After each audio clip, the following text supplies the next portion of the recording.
13 जुलाई 2024 का दिन था। डोनाल्ड ट्रंप अपनी प्रेसिडेंसी वापस जीतने के लिए नवंबर 2024 की कैंपेन चला रहा था। उस दिन उसका जलसा बटलर, पेंसिल्वेनिया के करीब था। हजारों लोग उस जगह जमा थे। सपोर्टर्स, वॉलंटियर्स सब रैली में शामिल थे। स्टेज रोशन था और ट्रंप ने अपने यूजुअल अंदाज में बात शुरू की। जब ट्रंप अपनी स्पीच दे रहा था, अचानक 3 गोलियों की जोरदार आवाज सुनाई दी। सिक्योरिटी एजेंट्स ने फौरन स्टेज के पास भागना शुरू कर दिया।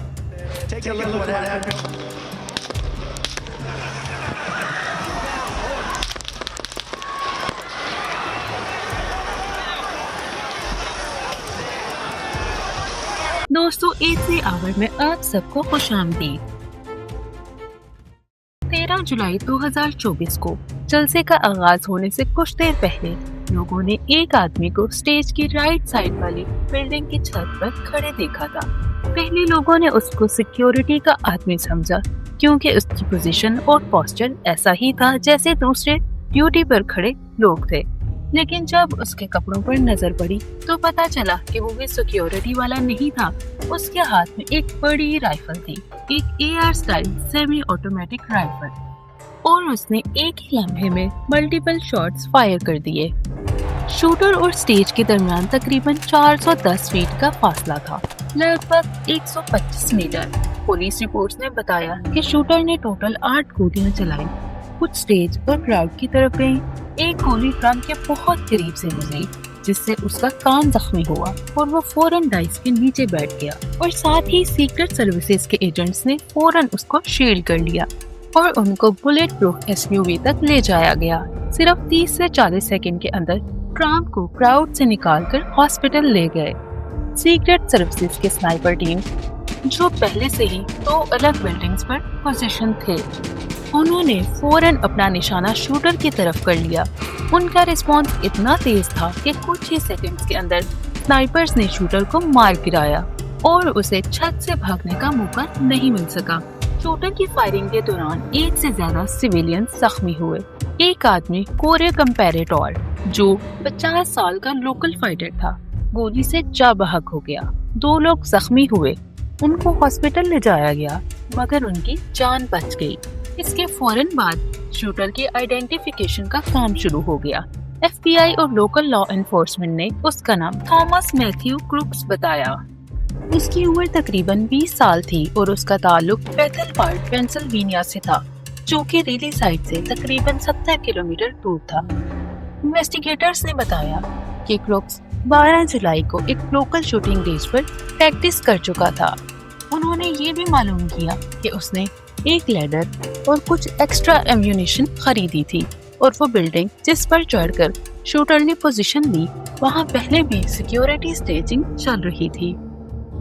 मीडिया और इन्वेस्टिगेटर्स ने क्रूक्स का बैकग्राउंड चेक शुरू किया। उसके स्कूल रिकॉर्ड से पता चला कि उसने अपने एरिया के हाई स्कूल से ग्रेजुएशन किया था और कम्युनिटी कॉलेज में पढ़ता रहा। वो नर्सिंग होम में डाइटरी एड के तौर पर काम कर रहा था। नेबर्स और क्लासमेट्स ने मीडिया को बताया कि वो आमतौर पर चुपचाप रहने वाला लड़का था। किसी ने कहा कि वो सोशल लाइफ में ज्यादा एक्टिव नहीं था। कुछ ने कहा कि वो स्कूल के दिनों में थोड़ा ऑकवर्ड और एग्रेसिव बिहेवियर शो करता था, लेकिन कोई मेजर क्रिमिनल एक्टिविटी सामने नहीं आई। इन्वेस्टिगेटर्स ने क्रूक्स के घर और गाड़ी की तलाशी की तो कुछ चीजें सामने आईं। वो लीगली रजिस्टर्ड राइफल जिससे उसने गोली चलाई, उसके वालिद ने परचेज की थी। अथॉरिटीज ने ये भी बताया कि क्रूक्स एक शूटिंग क्लब का मेंबर था और 12 जुलाई को वहाँ प्रैक्टिस करके आया था। कुछ अनऑफिशियल रिपोर्ट्स के मुताबिक उसने शूटिंग एसोसिएशन में थोड़ा अरसा गुजारा और ट्रेनिंग दी, लेकिन इन्वेस्टिगेटर्स ने हाईलाइट किया कि ये रिक्रिएशनल प्रैक्टिस थी और इसका मतलब ये नहीं कि वो पहले से ही किसी प्लान्ड असॉल्ट का हिस्सा था। उसके बाद FBI ने क्रूक्स के phone records, social media post और ऑनलाइन सर्चेस ट्रेस किए।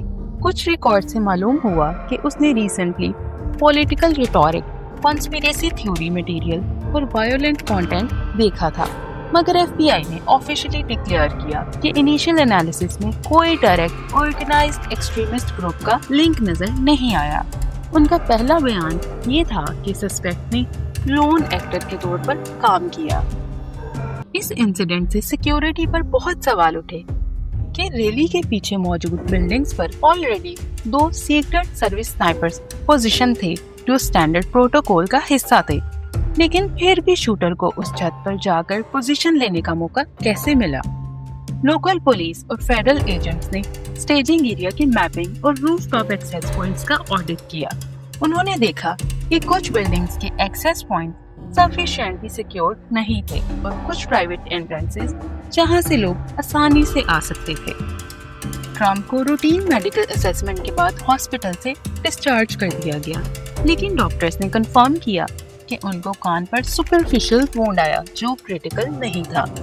इस पूरे वाक़ये के बाद यूएसए में लोगों ने काफी रिएक्शन शो किया। कुछ लोगों ने कहा कि ये रिटॉरिक और एक्सट्रीम पोलराइजेशन का नतीजा है। कुछ लोगों ने कहा कि गन लॉज और बैकग्राउंड चेक्स मजीद स्ट्रिक्ट होने चाहिए। दोस्तों, अगर आपको ये कहानी पसंद आई हो तो लाइक करें, शेयर करें और सब्सक्राइब करें। अगली वीडियो तक के लिए अल्लाह हाफिज।